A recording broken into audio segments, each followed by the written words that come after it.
Hey mga bro, may balita tayo sa bagong training ng Philippine Army. Finally, may mga bagong litrato na lumabas ng Merkava AVLBs nila, at kitang-kita na ginagamit na nila ito sa kanilang training kasama ang unang batch ng WFEL Dry Support Bridge. Ang galing, di ba? Ang Philippine Army ay nakatanggap ng 2 units bilang bahagi ng Combat Engineering Equipment Lot 1 Armored Vehicle Launched Bridge Acquisition Project sa ilalim ng Horizon 2 phase ng RAFPMP. Ito ay iodine deliver ng Elbit Systems Limited gamit ang bridge na katulad ng ginagamit ng US Army's M1074 Joint Assault Bridge System, na binuo ng IMI, na ngayon ay bahagi na ng Elbit Systems, at Leonardo, pero gumamit ng Merkava tank platform.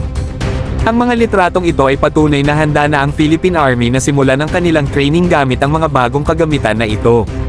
Ang Merkava AVLBs ay talagang napakagandang dagdag sa kanilang arsenal, lalo na't ito ay may kakayahan na maglagay ng mga tulay sa mga lugar na mahirap daanan. Maliban sa kahusayan ng mga Merkava AVLBs, hindi rin natin dapat kalimutan ang mga WFEL Dry Support Bridges na kasama sa training. Ang mga ito ay mahalagang kagamitan sa pagpapalakas ng ating kakayahan sa larangan ng engineering operations.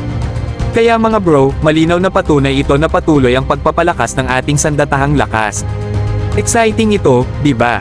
Sana ay marami pang mga proyekto at training ang mapagtuunan ng pansin ng ating mga kawal sa hinaharap.